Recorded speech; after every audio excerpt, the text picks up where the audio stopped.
If you know this woman, you're in awe of her, you're impressed by her, you love her because she's also an awesome person. She's a mom, so she's dealing with all of that other chaos that all of us are dealing with right now, yet she always is the most put together person I have ever come across. And I kind of hate her for it, but I also love her. So she's got a really interesting background. She moved to the United States from Italy when she was a little girl. Her grandmother raised her. And part of that background, that story, really dictated what she did later on in life. It's sort of the why. Thank you. So I am Clelia Pergola. I am the Chief Operating Officer of the New Jersey Elder Law Center at Goldberg Law Group. It's a mouthful, but basically we help seniors with their estate planning, long-term care planning, getting government benefits. But most importantly, we're helping the caregivers, which is something dear to my heart as I was a caregiver for 6 years. I'm also the author of a book called The Law Firm Revolution, and working on my second book called Life Lessons and Legacy. Give us your backstory. It's fascinating. There's so much involved, but long story short is, when I came over, I spoke Italian. I had trouble speaking English, so didn't do well in school, definitely didn't public speak, and had a very old school Italian upbringing. So I was not allowed out. I was monitored every second of the day. I was never allowed to be home alone until I was 22.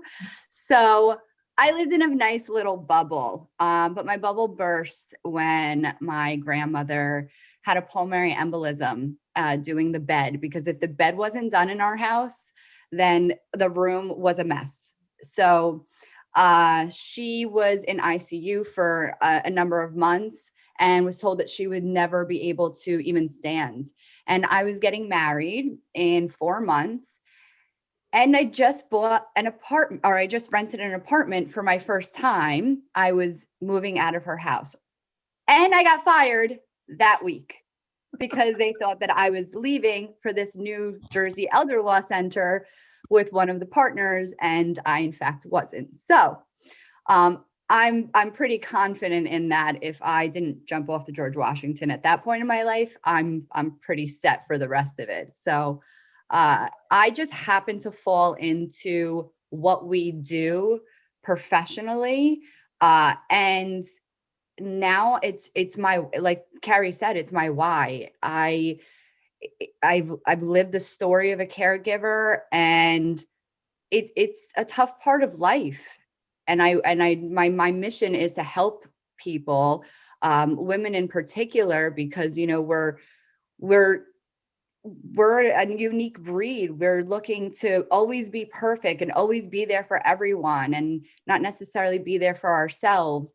So I want to help women, especially, let them know that they can have it all, just not all at once. Yeah. Well, one thing, Chloe is very modest. So the connection between her and her grandmother, obviously outside of blood, is her grandmother really was her primary caretaker. Her dad, Clelia's dad, took off when she was 3 years old, and didn't come back. And so Clelia established a bond with her grandmother, perhaps deeper than even that sort of bond that you automatically have with your grandparents.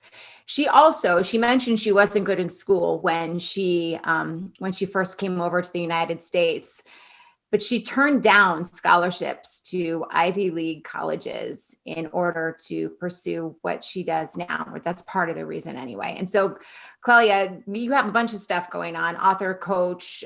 You built your law brand really from the ground up.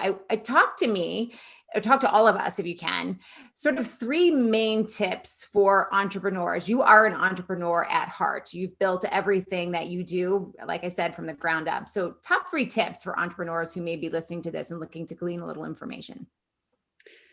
So definitely is, don't be afraid to fail. I heard this a long time ago, and I think it's one of the best sayings is fail forward. Don't underestimate what you're capable of. And if you fail, they say true entrepreneurs fail like 7 times. So just add it to one other notch under your belt. I would say values, make sure, we talk about mission, vision, and values for our companies, but I think that it's important to find out what your values are personally. And if you know what that is, then everything else should just fall into place. So when someone asks you to, do a speaking engagement, or, can you help me with this event? If it doesn't align with your values, it should be a no. And people just know what you stand for. And you kind of get a lot of the crap out of the way, to say the least. So, and mentorship, I didn't appreciate the power of a mentor. And I realized that I had one the entire time. So the managing partner, Eric Goldberg, is he's my mentor, and he is a true entrepreneur. And I think it's important when you are entrepreneurial, regardless of how successful you are, that you have someone else to bounce ideas off of. And when you're down, they're up, and vice versa. I'm sure Elizabeth can speak to this. So I think that's just so important. Can you give us, because we do have obviously elderly people who are listening, and perhaps family members as too. No doubt we have family members. With what's going on right now in the world in terms of the pandemic, you're so deeply embedded in this world and are aware of the concerns and the issues that people are facing. Can you give us, I don't know, a couple of ideas of tips, I guess, we can use to help our elder family members and the people who are their caregivers navigate through this time? Sure. I mean, I think that this is, boy, what a unique time for all of us. And the one very most important tip I can give, and I'm sure you will all agree, is talk to a professional. Especially in the elder care industry, there is so much free advice. And if somebody makes you pay just for a conversation, you probably shouldn't talk to them. We're in a time that people need help with mental health out there now more than ever. For us and our firm, we want to make sure that we are there to help people through a difficult time. And at the end of the day, if that conversation goes nowhere, again, that stands for our company's values. So reach out, see the seniors, what they're going through right now, depending on family dynamics. It's so hard to just give blanket advice. So like I said, reach out, have a conversation about what you're particularly going through. And if you're not I think this put an asterisk by this. If you're not going through anything, but your loved one is aging, so if they're in their 70s, you be proactive and have a conversation. Don't wait till the crisis happens and then you're kind of just being ping-ponged around the system. Yeah, I was just going to say that how soon do you start talking about elder care and a family? I just feel like some people wait until it's too late and there's something going on, and then some people are proactive, but when is it too soon? And I guess when is it too late to be having those conversations as a family? So luckily, I don't think it's ever too late. Sometimes you just need help from a social work perspective. So that's why I say it's never too late, because the thing is if you've ever been a caregiver, which I have, when your loved one passes away and it's all said and done, you're still left with the decisions that you've made, which sometimes impact more the feelings you and your life than whether you got them, the government benefit, or whether you did their power of attorney.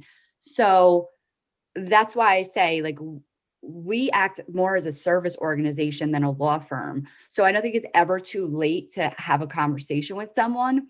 Too early, listen, I mean, you should be doing your estate plan once you get married, once you have some sort of, wealth, when you have children, most definitely. And then as far as long-term care planning and aging, I mean, unfortunately, we have people in their 50s diagnosed with dementia or Parkinson's.